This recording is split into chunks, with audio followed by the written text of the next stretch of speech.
अजीब जमाना आ गया है।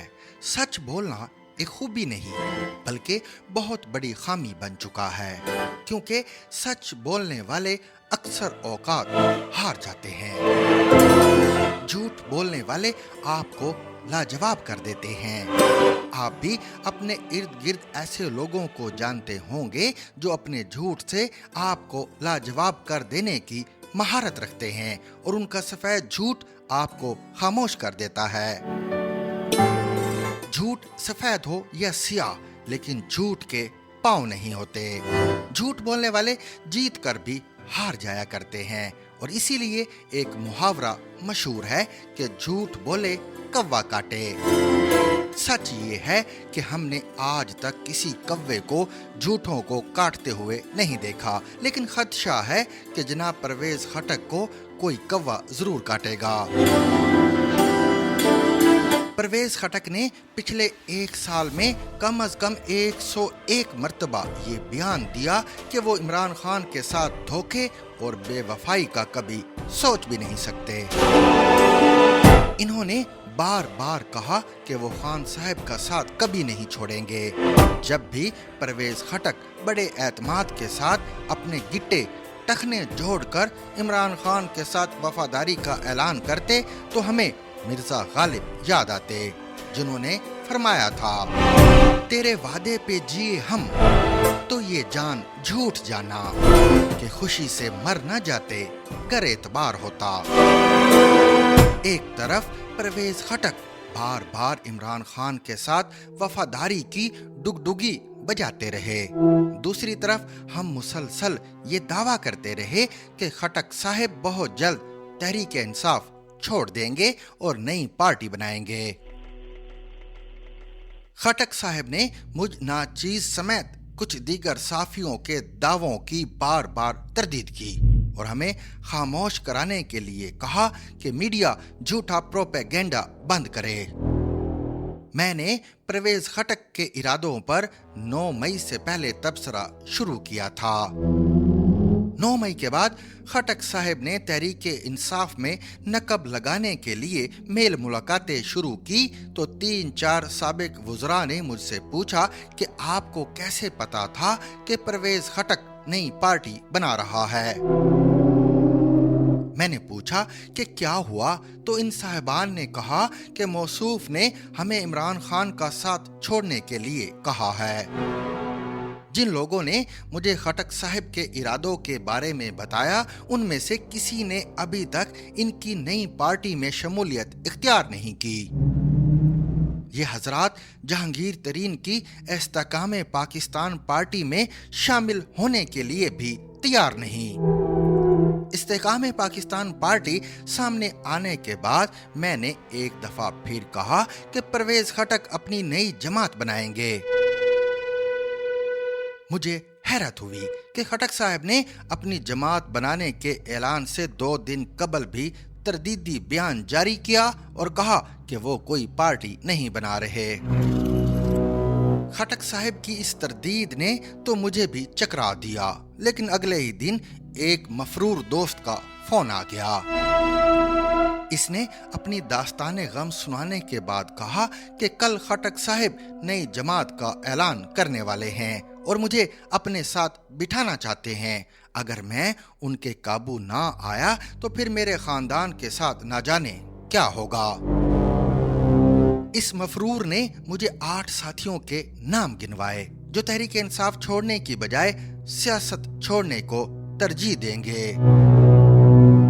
इनमें से अक्सर इमरान खान के पुराने साथी हैं और इन सब का ये ख्याल है कि 9 मई को जो कुछ भी हुआ इसके असल जिम्मेदार इमरान खान हैं, जिन्होंने चंद मुफाद परस्त खुशामदियों के बहकावे में आकर रियासत को चैलेंज करने का फैसला किया और पार्टी का खाना खराब कर दिया।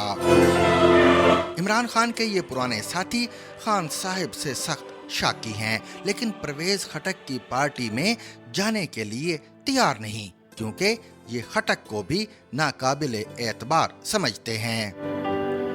ये पहलू बड़ा दिलचस्प है کہ عمران خان نے اپنے 3.5 سالہ دور حکومت میں عثمان بزدار کو پنجاب اور محمود خان کو خیبر پختونخوا کا وزیر اعلیٰ بنا کر اپنے بہت سے پرانے ساتھیوں کی حوصلہ شکنی کی۔ عثمان بزدار کئی پارٹیاں بدل کر تحریک انصاف میں آئے۔ محمود خان بھی پیپلز پارٹی چھوڑ کر تحریک انصاف میں آئے۔ 2013 میں محمود خان صوبائی وزیر تھے اور کرپشن کے الزام میں انہیں کابینہ سے نکالا گیا، لیکن پرویز خٹک نے انہیں دوبارہ کابینہ میں شامل کر لیا۔ بزدار اور محمود خان دراصل عمران خان کی طرف سے نئے پاکستان اور کرپشن فری سیاست کے دعووں کی چلتی پھرتی تردید تھے۔ عمران خان نے تمام تر دباؤ کے باوجود انہیں وزارت اعلیٰ سے نہیں ہٹایا، لیکن ان دونوں پر تھوڑا سا دباؤ آیا تو یہ دم دبا کر تحریک انصاف سے بھاگ نکلے۔ بزدار اور محمود خان کا تحریک انصاف سے بھاگنا دراصل عمران خان کی سیاسی بصارت میں خامیوں کا ثبوت ہے۔ عزت اور ذلت صرف اللہ تعالیٰ کے ہاتھ میں ہے، لیکن اعمال کا دار و مدار نیتوں پر ہوتا ہے۔ عمران خان نے سب کچھ جانتے ہوئے نااہل اور کمزور افراد کو 2 صوبوں کا وزیر اعلیٰ بنایا۔ مشکل وقت میں ان 2 سابق وزرائے اعلیٰ کو عمران خان کے ساتھ کھڑا نظر آنا چاہیے تھا، لیکن ان دونوں نے خان صاحب کے ساتھ وہی کچھ کیا جو خان صاحب کرکٹ اور سیاست میں اپنے بہت سے موسنوں کے ساتھ کر چکے ہیں۔ تحریک انصاف میں توڑ پھوڑ کا اصل کریڈٹ کسی اور کو نہیں، خود خان صاحب کو جاتا ہے، جنہوں نے اپنی سیاست بچانے کے لیے کبھی جہاد کا اعلان کیا اور کبھی قرآنی آیات کا سہارا لیا۔ خان نے سیاسی اختلاف کو کفر اور اسلام کی جنگ قرار دیا، لیکن صرف 2 ماہ میں ان کی پارٹی میں سے 2 نئی پارٹیاں جنم لے چکی ہیں۔ ان 2 پارٹیوں کا جنم یہ بتاتا ہے کہ پاکستان کی پاور پالیٹکس اور عوامی مقبولیت 2 مختلف چیزیں ہیں۔ ووٹ پاور اور اسٹریٹ پاور بھی 2 مختلف چیزیں ہیں۔ جنہوں نے ووٹ کو عزت دو کا نعرہ لگایا وہ بھی آج پاور پالیٹکس کر رہے ہیں۔